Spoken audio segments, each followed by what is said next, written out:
Thank you, Mr. Speaker. It has been the greatest honor of my life to serve the people of West Virginia in the United States House of Representatives over the past 10 years. I was elected on November 4th of 2014. Believe it or not, back then, West Virginia wasn't a safe Republican state. I only won by 3 percentage points in a tough election.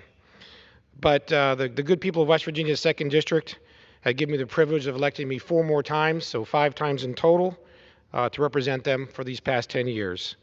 I did not seek re-election to the U.S. House of Representatives. I ran for another office, which I did not win. So my time will come to a close at noon on January 3rd. I've actually enjoyed educating a lot of folks about how this works here. And the Constitution dictates specifically the time at which you are no longer a congressman. And it's exactly at noon on January 3rd. And at that time, my 10 years in office will come to an end. During my first 8 years in Congress, I've represented 17 beautiful counties from the eastern panhandle of West Virginia, where I live, all the way down to Charleston in Kanawha County. That's the part in the red here through the middle of the state. After the 2020 census was done, West Virginia lost one of our 3 seats in the U.S. House of Representatives. So for the past 2 years, I've represented 27 counties across the northern half of our state, the top part of the state there. I've had the uncomfortable, unfortunate experience of having to run against another incumbent member of Congress in that election. I did prevail, and so it's been a great privilege to represent half the state just these past 2 years. So while West Virginia is one of the smaller states in terms of population, its geography is vast. It takes 6 hours to drive from one end of my district to the other. So I've traveled thousands of miles, meeting wonderful, hardworking taxpayers in West Virginia. In fact, one of my favorite things to do is when I'm driving, basically 6 hours from one end of my district to the other, is stop in every little town, barber shops, thrift stores, general stores, and just say hi to folks. I have found that most folks have actually never met their congressman or have never met any congressman, and I take great pleasure in just popping in, even unannounced, saying hi to folks, letting them know we're there, we're here to help. I consider it a great honor and privilege to be able to do that. My wife, Dr. Grace Gonzalez Mooney, and I are very proud to call West Virginia home. We are, in fact, West Virginians by choice. We chose to move there from another state, an intentional choice we made and we're very proud of, and we're certainly not leaving. Together, I'm just grateful. My wife has supported me unwaveringly over the past decade and even before. This is tough on the family, this business, so I really thank my wife. We've shared many triumphs and challenges through those years. On October 13th of 2014, our bonus baby, we call her, our daughter Gabrielle, we call her Gabby, was born at Women's and Children's Hospital in Charleston, West Virginia. She's now 10 years old, and she knows I'll be home more next year. Being in Congress has meant missing a lot of time with family, but West Virginia has educational freedom, which is great, so we homeschooled our children, allow us to spend more time together. I've watched my children grow and thrive over the years. I'm proud of my son Lucas, a junior at Princeton. He's an expert in jiu-jitsu. My daughter Cammie, who's a gifted singer, is a freshman at Vanderbilt. I'm excited to spend more time with them as I step away. I want to thank my 3 children for their love and support. When I first arrived in Congress, one of my top priorities was addressing the opioid overdose crisis that was ravaging our state. The opioid epidemic is a tragedy that knows no bounds. It doesn't matter the color of your skin, if you live in a city or a rural area, if you're rich or poor. The drug addiction is ravaging this country everywhere.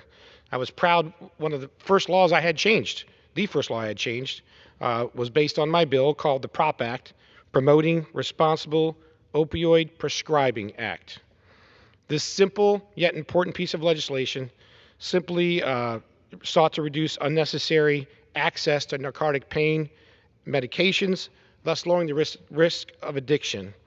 I actually had a meeting with the West Virginia Medical Society, my first term in Congress, in Charleston, and they brought this to my attention.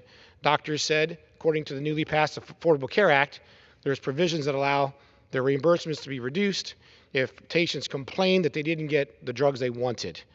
And studies have shown 70% of people addicted to drugs start with legally prescribed drugs. So doctors are trying to do the right thing and not prescribe drugs to people who don't absolutely really need it. They want to cause more drug addiction. And for that, they had the risk of being penalized and not being reimbursed, have their reimbursements reduced. They complained about this quite strongly to me, and I took action. I put in a bill to stop it. It was a bipartisan bill. We had 30 Republican co-sponsors, 30 Democrat co-sponsors. The Department of Health was dug in. They wouldn't acknowledge the problem. They wouldn't change it. They fought back against it. We had a hearing. There was no opposition. And later that year, the Department of Health just took the exact language of my bill. They agreed with me, and they took word for word the legal language of my bill and made it the new law of Department of Health, assuring that doctors could never be penalized for not giving prescription drugs. And that was the first law I had changed, and I'm proud of that. I led support for the coal miners and families with the STREAM Act, supporting transparent regulatory and environmental actions.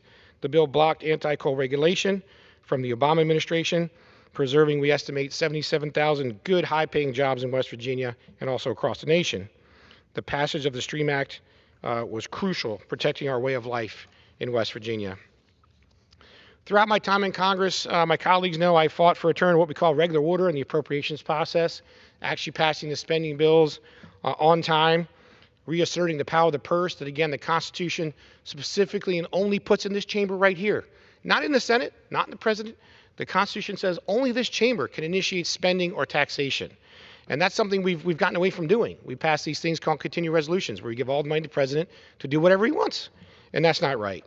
I firmly believe that the government works best when Congress uses its constitutional power of the purse to hold federal agencies accountable. Okay, we don't live in a bureaucracy, in a bureaucratic-run government. We live in a democracy, a republic with democratic elections. So it's crucial that we prioritize our districts and the needs of the American people, rather than allowing bureaucrats to dictate policy behind closed doors and just give them the money. Believe it or not, it almost sounds like living history, but when I was first elected, President Obama was in office, and it felt like our nation was frankly losing their identity. I'm convinced that President Trump's election in 2016 helped steer our country back on course. I stood through President Trump through 2 politically motivated impeachment trials and against the partisan witch hunt of the January 6th committee.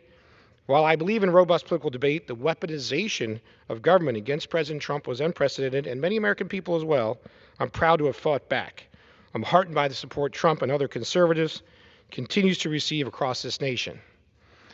As a member of the Financial Services Committee, I work tirelessly to protect small businesses and defend industries vital to our state: coal, oil, natural gas, many others, financial services, banks, even small banks that provide you the loans you need to buy a home, to start a small business. These people provide very important services. And, you know, people sometimes say, what are you going to get done? We got a new Congress coming in. What are you going to get done? Well, we can get things done. It isn't easy. The political process isn't easy and simple. You got to fight for it, but we can get things done. In 2017 and 2018, we worked to repeal some of the most harmful provisions of the Obama-era Dodd-Frank law.